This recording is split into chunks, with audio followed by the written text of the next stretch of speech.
Hi, it's Suze Cooper. Welcome back to Tech and Science Daily. If you're new here, make sure to give us a rating and a follow. Coming up, scientists discover how cancer cells break free and spread throughout the body. But first, TikTok is back in US app stores a month after being withdrawn. The social media app was removed from the US Apple and Google stores last month after a law was passed banning apps from TikTok's Chinese owner ByteDance. It followed claims from the Biden administration that the app could be used by China for spying, a claim China and TikTok have repeatedly denied. The former president gave ByteDance 270 days to sell to US owners or one of its allies or face a ban. That led to the video app being withdrawn from stores on January the 20th, leaving more than 170 million American users unable to access it. But just hours later, President Donald Trump intervened, delaying the enforcement of the ban. The tech giants, though, were reluctant to get the app back in stores, owing to fears around billions of dollars of penalties that might be incurred if they were deemed to be acting outside the law. Now, the US Attorney General has assured Apple the ban won't be enforced until April the 5th, and there'll be no penalties relating to downloads made before then. We'll leave a helpful link to our TikTok ban explained special in this show's notes.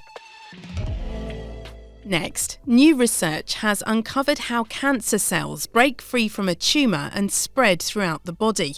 It means scientists can now predict which tumours are likely to turn aggressive before they spread, opening the door to new treatments. Researchers at the Institute of Cancer Research and Barts Cancer Institute at Queen Mary University of London found that cancer cells use a structure called the extracellular matrix, or ECM, as a kind of superhighway. Here's lead author of the study, Victoria Sanz Moreno, Professor of Cancer Cell and Metastasis Biology at the ICR. The structure is called the extracellular matrix. This is like the scaffolding around the tumor. So originally, this scaffolding in tissues just gives like support, but when tumors grow, in a way they hijack this structure and they use it as a track, as a road to disseminate or spread around the body. And this is a crucial step in metastasis, and we know metastasis is the cause of many cancer deaths, unfortunately. Well, the study reveals key information about a tumour's ability to spread is stored in its outer structure, not just inside the tumour itself. It highlights the importance of biopsies that test both the tumour's core and its outer layer. By understanding how these cells behave, scientists are hoping to develop treatments that could stop them in their tracks.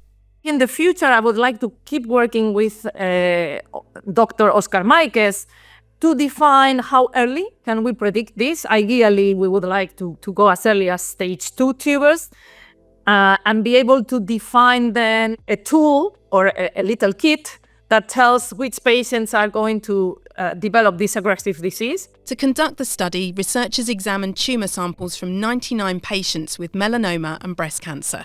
They found the ECM is arranged in 3 distinct zones, with the outermost layer forming fibres that point away from the tumour, creating tracks for cancer cells to escape. What's next is to really test in preclinical models if we can target these behaviors.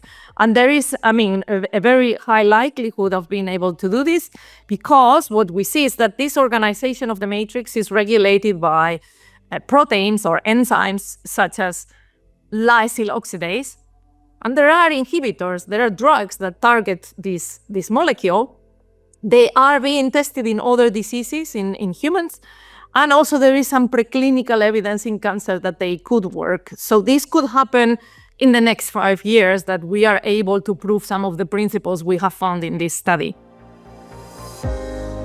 Now, a young man from an isolated Amazon tribe has made a rare appearance to others living along Brazil's Purus River. The barefoot man, wearing only a loincloth, was seen by locals in the southwestern Amazon village of Bela Rosa, waving 2 wooden sticks. It's thought he was asking for fire. The country's Indigenous Affairs Agency say they'd been aware of the group after finding abandoned camps in the area, but no one from the community had ever been seen. The man was taken to a nearby facility run by the agency, where he was seen by medics. Let's go to the ads now, but coming up in part 2, could using generative AI at work be impacting our critical thinking? We'll see you back here shortly.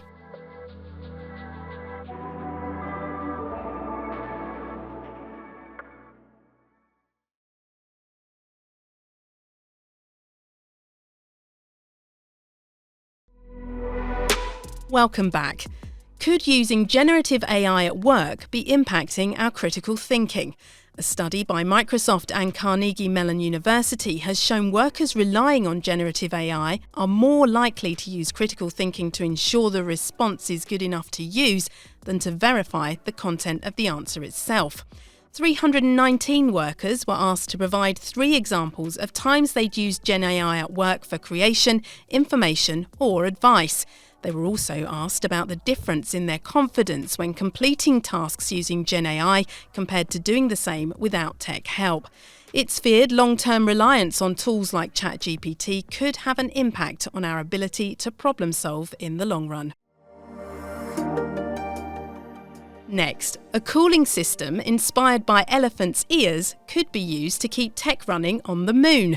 Irish tech firm Innovus Labs has developed a cooling radiator to help electronic systems work reliably in harsh conditions, like at the moon's south pole. The tech's algorithms have been inspired by the way elephants use their ears to regulate their temperatures.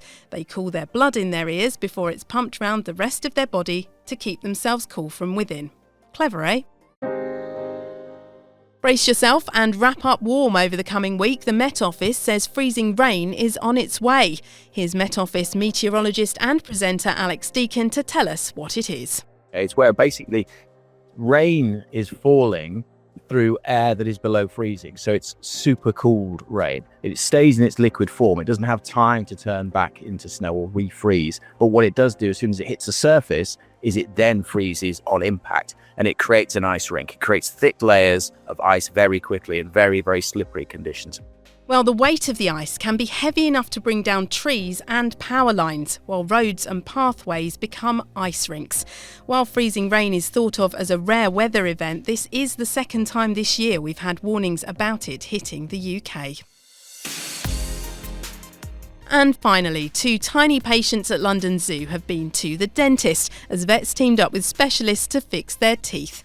An X-ray revealed a broken tooth for pygmy slow loris Ernest, while black-capped squirrel monkey Nuka needed 2 extractions. Both were given general anaesthetic for their dental exams, giving vets the chance to carry out a full health check while they were sleeping.